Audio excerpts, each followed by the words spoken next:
for hosting this. They're so gracious to do that, and you know, it didn't seem that important to me to do this, but Roxanne was like, "Of course, we've got to do this. You're our local writer, published author, and I know there are several more. And not only now, but Green Valley Lake has had a long history of creative talent that has come through this town and lived here and made Green Valley Lake a destination for artists, musicians, writers, filmmakers. And I think part of my motivation for writing this book, big part, was Green Valley Lake. Green Valley Lake inspires me. And if there's anything I can do to inspire others to create a thriving artist community here, I would love to do that. Why did I need to write? I made a note. Why I wanted to write this book. I don't know. I felt the need to tell the gay boomer story. We know the boomer story. We know the baby boom generation. Many of us in this room are of the baby boom generation. And yeah, almost. I mean, those guys in the back might be Gen Xers, but they're on the cusp, I think. But you know, the boomer, as I say in the synopsis of the book, the boomer generation is kind of starting to make its slow exit stage right, or which way do you exit off the stage? Stage right. You know, especially the older boomers, and these are the real boomers who I look up to for inspiration. The boomers who are now in their 70s, who were already of you know, activist age and conscientious objector age and protester age during the 60s, during the height of the period, right, Sandy? Exactly. And a couple people have said to me, "Well, you can't write a boomer book, you're too young." So technically, I was born in the peak year of the baby boom generation, 1957. After that, it was all downhill. But in terms of births,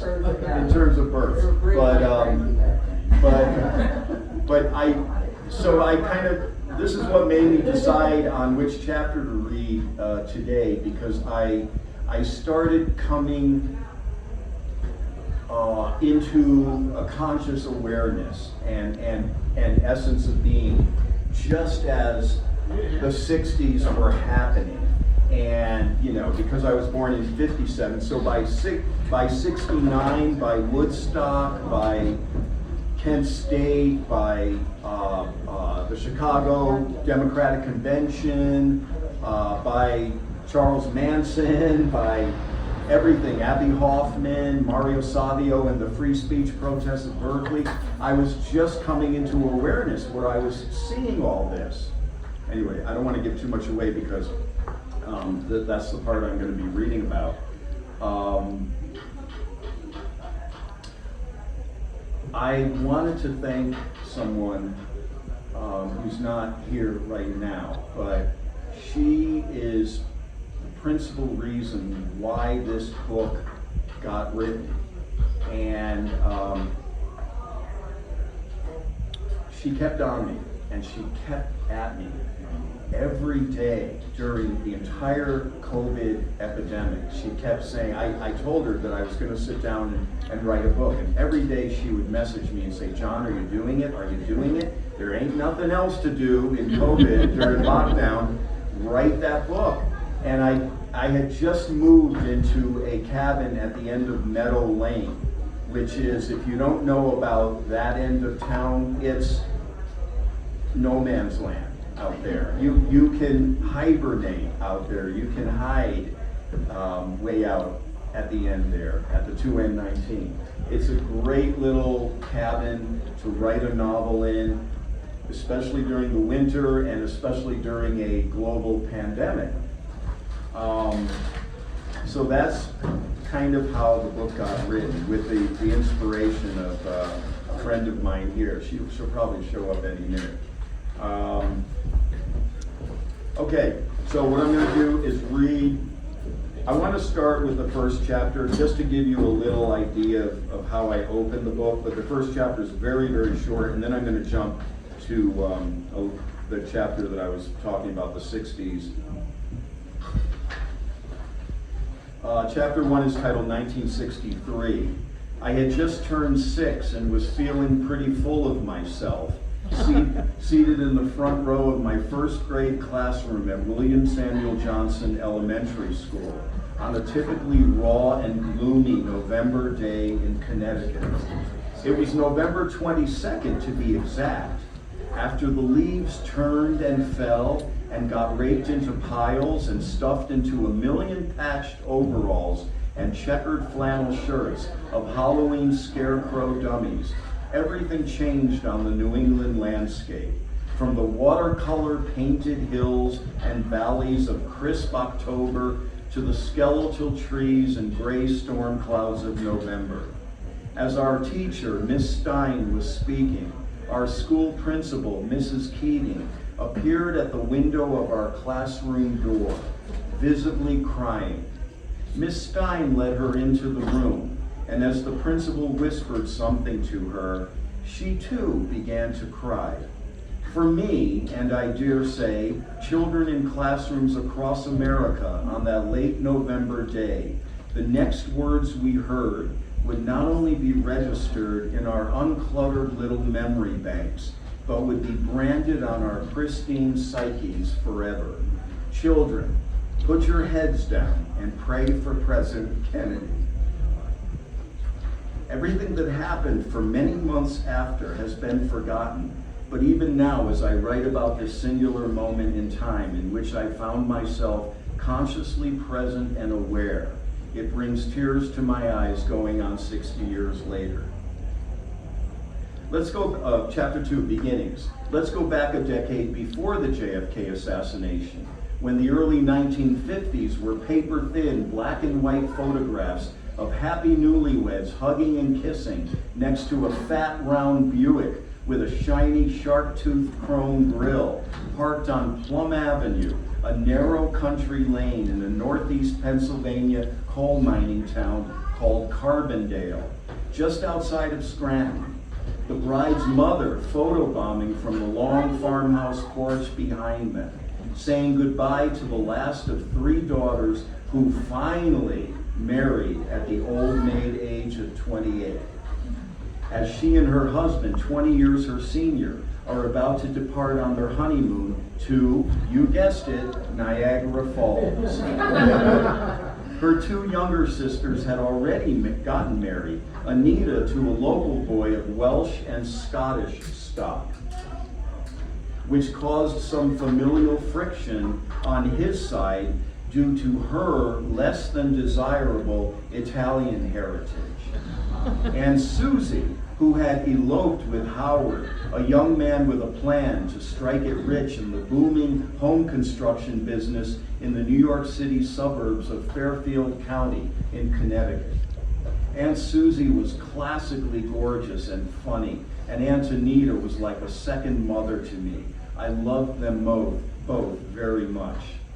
Fast forward to the federally funded housing project, not quite of my parents' dreams, but where so many working class newlyweds of post-war industrial America began their married lives.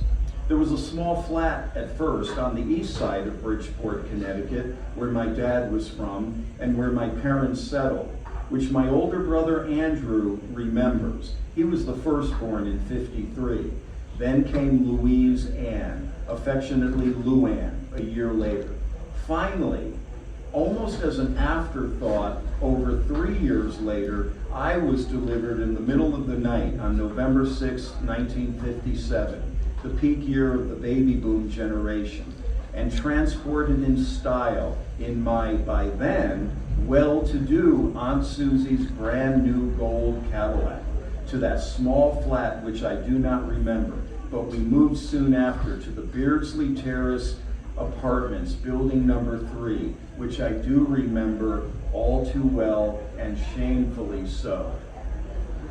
Although it was beneath me, I would be incarcerated there for the next several years of my new life, until 3 days before Christmas, 1962, in a raging nor'easter snowstorm, when I found myself at age 5 in a ranch-style house with blonde hardwood floors on a small corner lot along a still country byway called Old Town Road. There was even an operating farm, complete with a tractor, cow, and chickens down by the big curve in the road. In fact, a decade later, I would date Kathy, the farmer's daughter.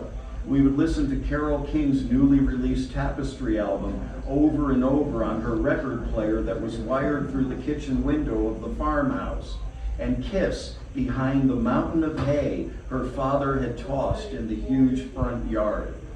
Clearly, we had moved upward, but not quite enough for my liking.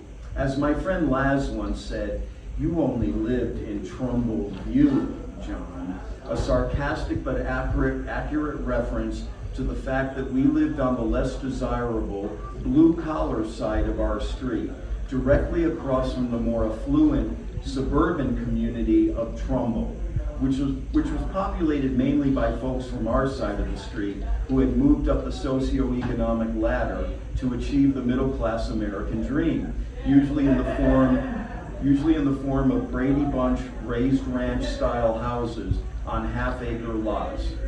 When my cousins Karen and Gary were whisked away to Trumbull after they climbed the ladder, we all got to play in the long backyard of their country house by the lake and sit on the screened-in front porch on warm summer nights. The real reason why we didn't also move to Trumbull was that my dad was a project manager for the Federal Urban Renewal Program of the 1960s in our city and was prohibited from living out of town. So he got us as far away from it and as close to the nicer suburb as possible, literally across the street. The insecurity resulting from that look but don't touch peek into the lives of the other half would weigh heavily on me for a long time. My sense of lack was made even more profound after my brother and I were sent to an all-boys prep school in the even wealthier town on the other side of us called Fairfield, where several of my schoolmates' homes looked like small French chateaus or variations on the White House in Washington, D.C., complete with pillars, Truman balcony, and circular driveway, tucked away in wealthy neighborhoods like Greenfield Hill or the Hunt Club. It set the stage for a lifetime of desire to be somewhere better than where and someone better than who I already was. My mother, in fact, imbued in us a resistance to settling for anything mediocre, something she may have resented in our own dad's lack of gumption. Because of her, I've always perceived that better place and better me to be just a dream and a nicer town away. Chapter 3, Hippies and Prophets. For me, the 1960s were a haze, but not yet the purple kind. My psychedelic drug use wouldn't begin for another decade in college. Other than a month-long hospital stay for a nephrectomy, devastated that my brother and sister went without me to see the premiere of To Sir with Love with Sidney Poitier. Everything that occurred after JFK's funeral, with little John saluting the hearse and Jackie looking stunningly beautiful in her black Givenchy and deepest sorrow, was like a kaleidoscopic slideshow to this preteen. Paisley shirts, gold medallions, tasseled suede vests and sandals, shirtless skinny guys with long hair and hippie chick hitchhikers, granny gowns, vertically striped high-water pants, black power fists in the air at the Olympics and on the nearby New Haven Green, rock concert riots, peace symbol patches on bell-bottom jeans, and flower power stickers on Volkswagen Beetles.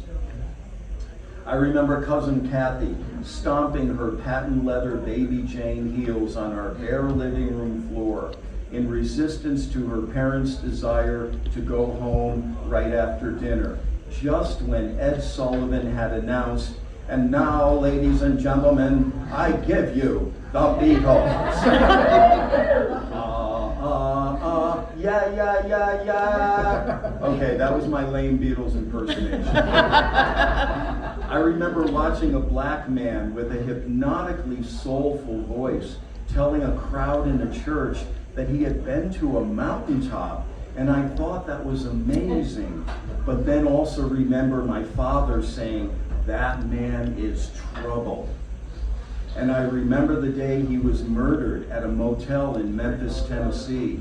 James Earl Ray purposefully took my father's and other racist white men's fear-based hate to heart when he went to that motel with a rifle.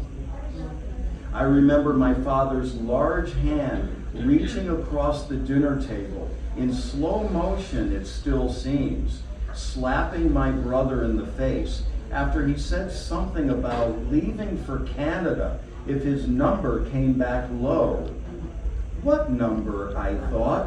Being almost 18 by then, Andrew was understandably much more concerned with the Vietnam War draft, the Chicago 7, the Black Panthers, the Doors, and Easy Rider than he was with the Lawrence Welk Show, Frankie Avalon and Annette Funicello's Beach Party movies, or even that Nancy Sinatra's boots were made for walking. Notwithstanding how that song was inspired by the 1960s feminist movement led by Gloria Steinem and Betty Friedan. That was all somewhat inconsequential to Andrew at that time, though. Bad shit was happening in real time. Dad was also hard on my sister Luann, who wanted to go to rock concerts as a teenage girl, and whom he dragged by the hair out of a neighborhood house party where she made googly eyes at Joe, the handsome lead singer of the local band, who sang This Magic Moment ever so sensually while returning her glances. Parents did that back then, especially old world patriarchal Italian ones. I remember young soldiers' flag-draped caskets coming off planes every night on the CBS Evening News with Walter Cronkite, and Bobby Kennedy's casket coming off a plane in Washington, D.C.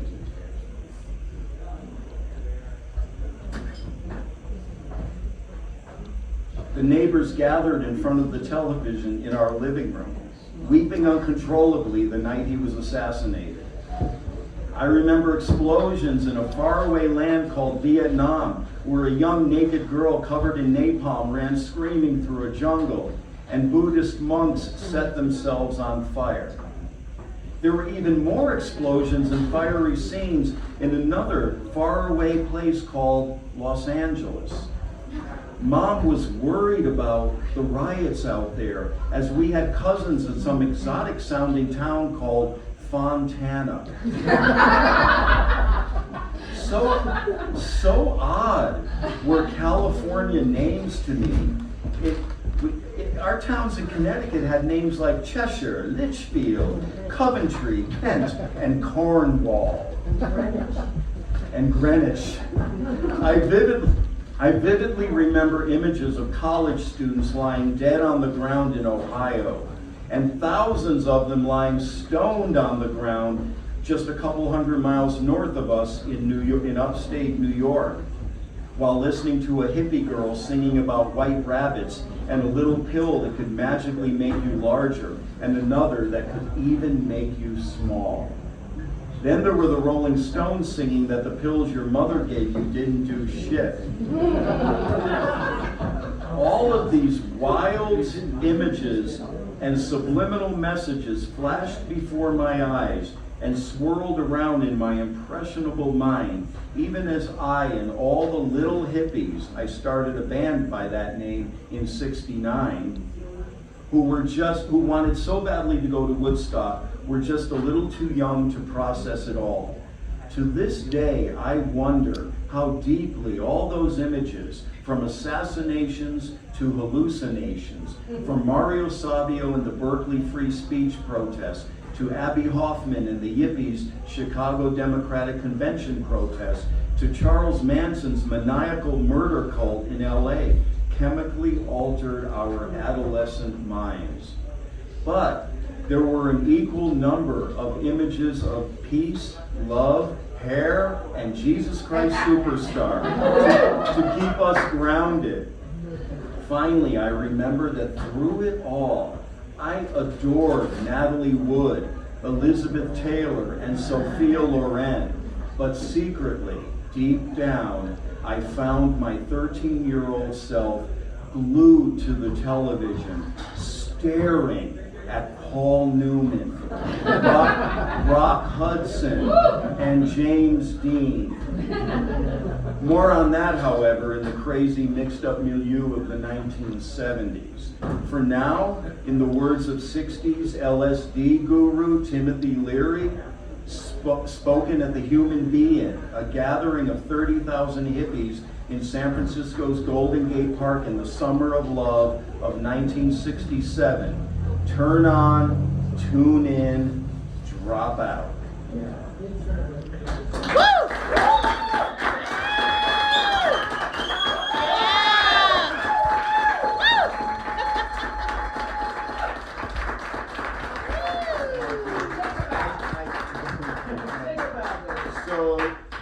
So the person who I mentioned earlier before the reading, who I wanted to thank for being my daily inspiration for writing this book. She texted me, messaged me, called me throughout the entire COVID pandemic, throughout my entire life in that little vintage 1930s cabin way out on Meadow Lane is Kathy Burrows.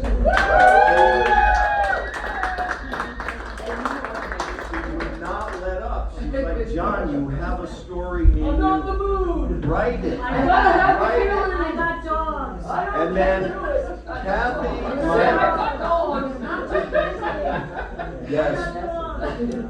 my GVL sister wives, Kathy, Donna, and Kim, would come to my house, and it wasn't some weird kind of Mormon thing. They would come to my house and sit on the patio on the deck, and I would do readings of the first few chapters that I had written. And this was last fall. I was thinking, wait, that was a year ago fall that we did that. You were still living back here. You were still living back here. I was still when we started the living book. upstairs. You started the book. You were right here. Yes. Yeah. Yes. You're amazing. You're the best writer. Just a note, a word to the wise.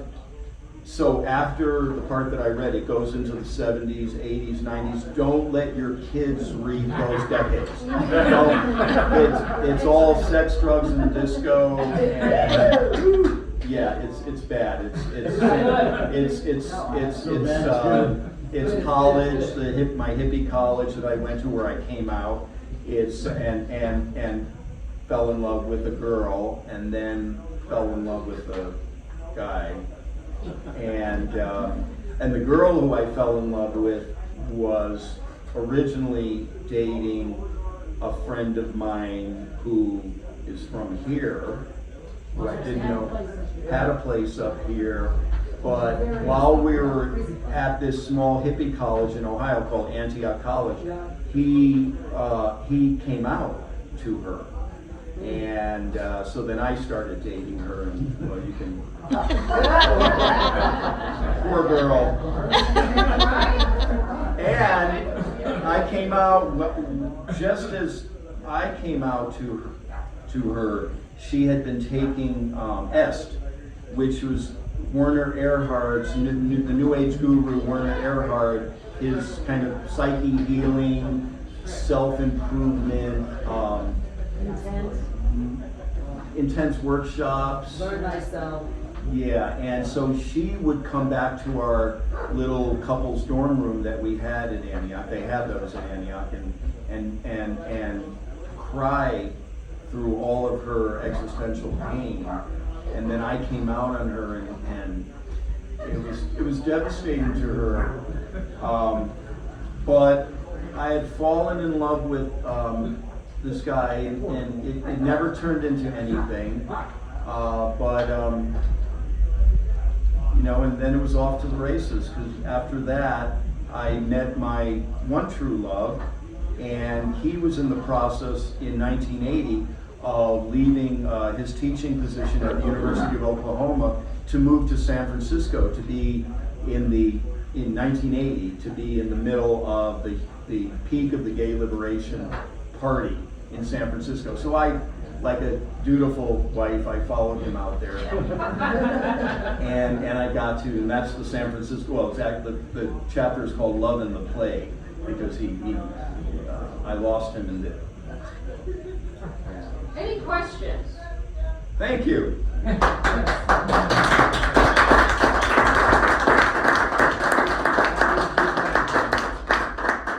I'll be here all week. Anybody have any questions? Questions? Are you going to read part of the GBL at the very beginning? You said no. The beginning of GBL? I don't think we have. I have to tell you, John, that when I started reading it, I could hear your voice. And I knew you reading it would be the best thing. Oh, absolutely. And we got to hear her read it, though I gotta hear the whole book in front of me. Oh, yeah, nice. With, on the porch, and it was such. On the porch with masks on, Yeah, and Oh, gosh. 6 feet apart, freezing cold. raising our asses off. Yeah, for some, until this morning, I was all set to read the GBL chapter, and then I thought, and then I reread the 60s chapter, and I thought, no, I think these guys would like to hear about someone told, oh, actually my brother messaged me from Prague last night and said, read the chapter that's going to inspire them to want to read the rest of the book. So there's a good GBL chapter in here, which I'll warn you, it starts out really, really nice, and then it kind of goes into some somewhat controversial. I tried to honestly convey the story of my experience in GBL since moving here in 2014, when a very good realtor therapist friend of mine named Donna. I don't say last names in this.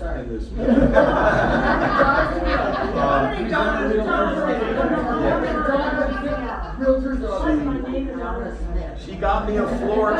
She literally found me a floor to sleep on for the 4th of July 2014, when I wanted to get out of Big Bear so badly, because I was tired of being stuck in bumper to bumper traffic on Big Bear Boulevard and looking around me, because I moved there originally when I moved to the mountains, and I was stuck in traffic on Big Bear Boulevard, and I thought to myself, wait, I didn't move to the mountains for this. This isn't a mountain town. And now when I go back to Big Bear, I realize it's a great place to be, it's a great place to have, and, you know, enjoy it. Yeah. Was it you guys in construction? I can't remember. The guy who also owned the little wood frame cabin near you on Tuner. He was redoing the one that I stayed in. Wasn't Ian, was it? No, the other guy. John, will you be signing books?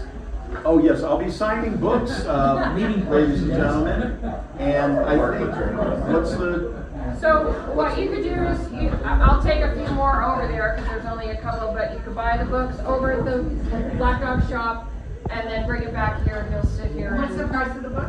$14.50. So it's basically Amazon prices. Yeah. We're not making much. John is.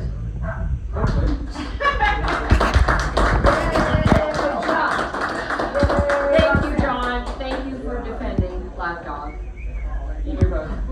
Thank you. Anyway, it was Everybody great. else Thank was you. defending And Black Dog. have this lovely food that my son Dennis prepared. And then we have to we gotta write this down for Adam to. Well, say. Adam just needs to set up here, so you can scoot down here and he'll work around you. All right? Is it on?